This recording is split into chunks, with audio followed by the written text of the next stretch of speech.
আমাদের এই অনুষ্ঠান উপহার খেদমত সেন্টার কর্তৃক আয়োজিত সম্মানিত প্রতিনিধি সম্মেলন। তো আমাদের এই উপহার খেদমত সেন্টার বাংলাদেশ পেজের পথ চলা শুরু হয়েছিল 2016 সাল থেকে। আলহামদুলিল্লাহ আমি প্রায় 17 থেকেই এই খেদমতের সাথে জড়িত আছি। এই পর্যন্ত আলহামদুলিল্লাহ অনেক খেদমত দেওয়ার সুযোগ হয়েছে। তো আল্লাহ তাআলার কাছে আমি এর জন্য শুকরিয়া জ্ঞাপন করি, আল্লাহ পাক রব্বুল আলামিন যে আমাকে এরকম একটা সুনামধন্য একটা পেজের সাথে জড়িত করেছেন, এই জন্য আমি আল্লাহ তাআলার কাছে কৃতজ্ঞ। এছাড়াও না বললেই না হয়, আমাদের সম্মানিত চেয়ারম্যান সাহেব মাওলানা কামরুল ইসলাম শাকির ভাই, তিনি আমাদের জন্য এরকম একটা সুযোগ করেছেন। এটা কেন করেছেন? আসলে আমাদের সমাজের মধ্যে অনেক ভাই আছে যারা মাদ্রাসায় লেখাপড়া করেছে ঠিক, কিন্তু তাদের মানজিলে মাকসাদ পর্যন্ত পৌঁছতে সক্ষম হয় নাই। শেষ পর্যন্ত তারা হীনমন্যতার শিকার হয়ে ভুগতে থাকেন, কি করবেন কি না। তারা সমাজের মধ্যে তারা অবহেলিত অবস্থায় শেষ পর্যন্ত অনেক জায়গায় গিয়ে নুরানি ট্রেনিং দিয়েও তারা চাকরি খুঁজে পান না। তো তাদের সেই সুযোগটা করে দেওয়ার জন্যই আমাদের চেয়ারম্যান সাহেব দেখলেন যে এরকম একটা সুযোগ ব্যবস্থা করা দরকার, যার মাধ্যমে যারা হীনমন্যতার শিকার তাদেরকে যেন একটা খেদমতের ব্যবস্থা করে দেওয়া যায়। সম্মানিত অতিথিবৃন্দ, আজকে আপনারা অনেকেই উপহার খেদমত সেন্টার কর্তৃক আয়োজিত বিষয়ে আজকের অনুষ্ঠানের দিক নির্দেশনামূলক বক্তব্য শুনবেন, নসিহত পেশ করবেন। তবে আমি আপনাদের সামনে ভিন্ন ধারায় দুই একটি কথা বলার চেষ্টা করছি।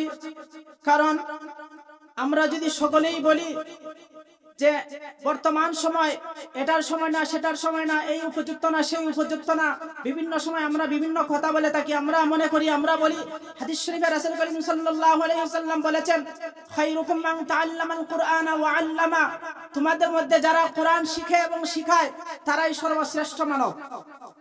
তাহলে আমি বলি, যারা কোরআন শিখে এবং শিখায় বাহ্যিক দৃষ্টিতে তারাই শ্রেষ্ঠ। তবে এর গোপন রহস্য কি? আমরা যদি এটাই মনে করি যারা কোরআন শিখে এবং শিখায় তারাই সর্বশ্রেষ্ঠ, তাহলে অন্যত্র রাসূল করিম সাল্লাল্লাহু আলাইহি ওয়াসাল্লাম খায়রুল খিয়ারে খিয়ারুল উলামা শাররু শিরারে শিরারুল উলামা এই হাদিস বর্ণনা করতেন না। তাহলে শুধু কোরআন শিখলে এবং শিখালেই হবে না, কোরআন শিখতে হবে এবং শিখাতে হবে এবং সেই অনুযায়ী আমাদেরকে আমল করতে হবে। রাসূল করিম সাল্লাল্লাহু আলাইহি ওয়াসাল্লামের গোটা 63 বছরের জিন্দেগি, গোটা 63 বছরের জিন্দেগি সিরাত আমাদের মাঝে আনতে হবে।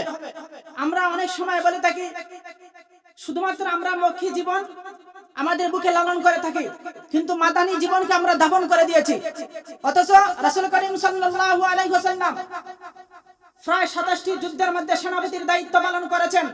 আমরা ভয়ে আতঙ্কিত অবস্থায় থাকি, আমরা কোনো কথাই কোনো বিষয়ে হাদিস এবং কোরআন এবং হাদিস থেকে জনসম্মুখে কথা বলার চেষ্টা রাখি না, অপেক্ষাও করি না আমরা। অথচ আল্লাহ পাক রব্বুল আলামিন বলেছেন, ওয়া আইদু লাহুম মাস্তাতাতুম মিন কুওয়াতি ওয়া মিন রিবাদিল খাইল তুরহিবুনা বিহি আদুওয়াল্লাহি ওয়া আদুওয়াকুম ওয়া আখারিনা মিন দুনিহিম লা তা'লামুনহুম আল্লাহু ইয়া'লামুহুম ইলা আখিরিল আয়া।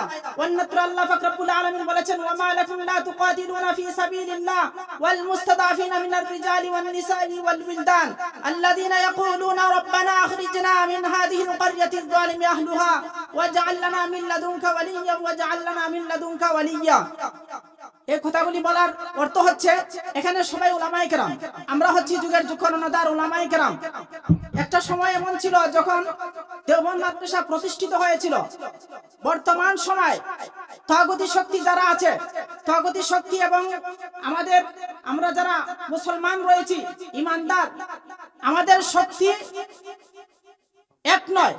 মুহতারাম হাজিরিন, সেই সময় তাগুতি শক্তি যখন সারা ভারত জুড়ে তাগুতি শক্তি ছিল, কিন্তু দেওবন্দ মাদ্রাসা সবেমাত্র প্রতিষ্ঠিত হয়ে সেই তাগুতি শক্তিকে তারা প্রতিহত করেছিল। কিন্তু আজকে আমরা যারা দেওবন্দি বলে স্লোগান দিচ্ছি, কিন্তু আমাদের মধ্যে তাদের সেই চিন্তা চেতনা আমরা লালন পালন করছি না। কাজেই আমরা যদি বলি যে আমাদের কথা বলার সুযোগ নাই, তাহলে আমাদেরকে এমন করতে হবে, সূরা নিসার 75 নম্বর আয়াতটা কেটে ফেলতে হবে, ওয়া আইদু লাহুম মাস্তাতাতুম মিন কুওয়া এই আয়াতটা কেটে ফেলতে হবে। কাজেই আমাদেরকে সেই অনুযায়ী প্রস্তুতি গ্রহণ করতে হবে। শুধু কোরআন শিখলে এবং শেখালেই হবে না, রাসূল করিম সাল্লাল্লাহু আলাইহি ওয়াসাল্লামের সিরাত আমাদের মধ্যে বাস্তবায়ন করতে হবে। মুহতারাম হাজিরিন, আল্লাহ পাক রব্বুল আলামিন আমাদেরকে সকলকে আশা দাওকে কবুল করুক। ওয়া আখিরু দাওয়ানা আলহামদুলিল্লাহি রাব্বিল আলামিন।